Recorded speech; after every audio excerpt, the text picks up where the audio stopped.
इसी बीच एक बड़ी खबर का रुख करते हैं रायपुर से आ रही, जहां पे बजट सत्र का आज छठा दिन रहने वाला है। बजट पर अनुदान मांगों पर चर्चा होगी। सत्ता पक्ष और विपक्ष के सवालों का जवाब देंगे मंत्री रामविचार नेताम और ओपी चौधरी के विभागों के होंगे सवाल। विधानसभा में दो ध्यानाकर्षण सूचना पर भी चर्चा होगी। बैंक लोन से परेशान किसान की आत्महत्या पर सरकार देगी जवाब। राजधानी रायपुर से ये जानकारी। बजट सत्र का आज छठवां दिन है। अनुदान मांगों पर चर्चा होने वाली है। जुल्फिकार अली ज्यादा जानकारी के साथ जुड़े हैं। जुल्फिकार, आज क्या खास रहने वाला है सदन में?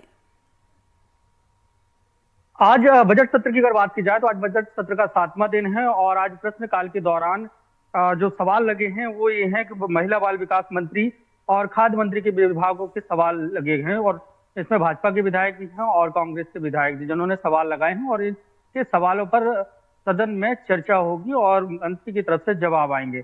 अगर बीते दिनों की अगर बात की जाए तो जिस तरीके से छत्तीसगढ़ का ये बजट सत्र चल रहा है उसमें देखने को जो मिल रहा है कि भारतीय जनता पार्टी की जो सरकार है वो लगातार पूर्ववर्ती सरकार को घेरने के लिए लगी हुई है। जो भारतीय जनता पार्टी के विधायक है वो पिछली सरकार के कामकाजों को लेकर सवाल जवाब कर रहे हैं और उस पर जिस तरीके के जवाब आ रहे हैं और उसके बाद जांच की भी घोषणाएं हो रही हैं। कल का भी अगर दिन की बात की जाए तो कल स्मार्ट सिटी के कामों को लेकर राजेश मूणत ने सवाल उठाए थे और कहा था कि वहां पे भारी अनियमितताएं हुई हैं और उस पर जो है मंत्री का जवाब आया ओपी चौधरी का और उसके बाद राजेश मूणत ने मांग की कि क्या इस मामले में हजारों करोड़ रुपए राजधानी रायपुर पे खर्च हो गए हैं जिसमें अनियमितताएं हुई हैं, टेंडर का नियमों का पालन नहीं हुआ है, किसी भी कंपनी को काम दे दिया गया है जो उस क्राइटेरिया में फिट भी नहीं हुआ थी, तो उस पर जांच की घोषणा कर दी। इसके पहले भी अगर देखें तो स्कूल शिक्षा मंत्री ने भी कई सारे फैसले लिए जो पिछली सरकार को है। तो आज जो दो विभागों पर प्रश्नकाल होगा उनमें भी ऐसी संभावना व्यक्त की जा रही है कि उसमें भी जांच हो सकती है।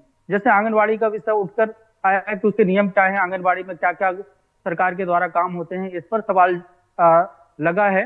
तो ऐसे में जो सत्ता पक्ष की तरफ से जो जवाब आएगा और उसके बाद जो चर्चा होगी तो उसमें भी कुछ सरकार निर्णय ले सकती है, क्योंकि पिछली सरकार के कामों को लेकर भारतीय जनता पार्टी जनता के बीच में जब गई थी तो ये सवाल उठे थे और आरोप लगे थे कि कांग्रेस की तत्कालीन सरकार काफी भ्रष्टाचार कर रही है। तो अब लगातार सदन के माध्यम से पिछली सरकारों के कामों के जो खाके हैं उनको तैयार किया जा रहा है और जवाब लिए जा रहे हैं।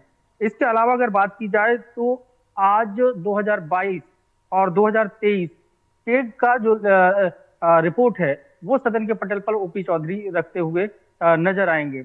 अब उस पर चर्चा कब होगी वो उस पर अभी तय नहीं है, लेकिन पटल पर सदन के पटल पर कैग की रिपोर्ट भी रखी जाएगी और इसके अलावा जो छत्तीसगढ़ सरकार का 1,47,500 करोड़ रुपए का बजट पेश किया गया है उस पे जो अनुदान मांगे हैं अनुदान मांगों पर चर्चा होगी। लेकिन आज ज्यादा हंगामेदार होने के आसार नहीं है। दरअसल इसलिए आसार नहीं है क्योंकि पिछले 3 दिनों से देखें तो राहुल गांधी की छत्तीसगढ़ में भारत जोड़ो न्याय यात्रा चल रही है। तो कांग्रेस के जो वरिष्ठ नेता हैं, बड़े नेता हैं, वो ज्यादातर सरगुजा क्षेत्र में देखे जा रहे हैं, उनकी यात्रा में शामिल हो रहे हैं। पूर्व मुख्यमंत्री भूपेश बघेल की बात करें, नेता प्रतिपक्ष की चरणदास महंत की, तो तमाम लोग राहुल गांधी की भारत जोड़ो न्याय यात्रा में हैं। तो आज भी कांग्रेस के अधिकांश जो विधायक हैं वो सदन में नजर नहीं आएंगे और कुछ जिनके सवाल लगे हैं वो होंगे, जिनकी ड्यूटी नहीं लगाई गई तो वो होंगे। तो आज तक सदन बहुत ज्यादा हंगामेदार न रहने की उम्मीद ये जताई जा रही है। जी बिल्कुल, क्योंकि जैसे आप जानकारी दे रहे हैं कि कांग्रेस के तमाम दिग्गज नेता, बड़े नेता राहुल गांधी के साथ मौजूद रहेंगे, क्योंकि आज सवाल जवाब का दौर भी रहने वाला है। क्या क्या सवाल विपक्ष की तरफ से? प्रश्नकाल जो 11 बजे से 12 बजे 1 घंटे का समय होता है विधानसभा की कार्यवाही में, तो उसमें 2 विभागों के सवाल लगे हुए हैं और सवाल जाहिर इसलिए 11 बजे के पहले जो प्रोसीडिंग होती है कि सवाल क्या क्या है वो 12-11 बजे के बाद ही उनको जाहिर किया जा सकता है, क्योंकि ये संसदीय परंपरा है और विधानसभा की कार्यवाही है। जब उस पर चर्चा हो जाएगी उसके बाद उन सवालों पर चर्चा या टिप्पणी की जा सकेगी। लेकिन 2 विभाग हैं, एक महिला बाल विकास का विभाग है जिस पर ये सवाल होने और दूसरा खाद्य मंत्री के विभाग है दयालदास बघेल। इन दोनों के विभागों में अलग अलग लोगों ने जो प्रश्न है वो लगाए हुए हैं और उन पर जो है चर्चा होगी और चर्चा के दौरान बहुत सारी अनियमितताएं पिछली सरकार के द्वारा की गई होंगी उस पर भी चर्चा होगी और उस पर कुछ निर्णय भी लिए जा सकते हैं। फिर उसके बाद शून्यकाल आएगा, तो शून्यकाल में सवाल प्रश्न पूछे जाएंगे और उस पर अगर आसंदी उसे स्वीकार करता है तो उस पर भी चर्चा होगी। लेकिन शून्यकाल में कोई भी ऐसे प्रश्न की अभी न तो अभी विपक्ष की तरफ से कुछ भी नहीं है, क्योंकि विपक्ष पूरी तरीके से अगर देखें तो वो राहुल गांधी की भारत जोड़ो न्याय यात्रा में व्यस्त है। और इसके अलावा ध्यानाकर्षण में 2 विषय लगे हुए हैं, तो ध्यानाकर्षण के जो विषय हैं उन पर चर्चा होगी। और उसके बाद सदन की कार्यवाही में जो बजट और अनुदान मांगे हैं उन पर चर्चा की जाएगी, क्योंकि बजट जो पेश हो गया। बिल्कुल जुल्फिकार, आप इस खबर पर नजर बनाए रखिए। फिलहाल विस्तार से जानकारी साझा करने के लिए आपका बहुत बहुत शुक्रिया।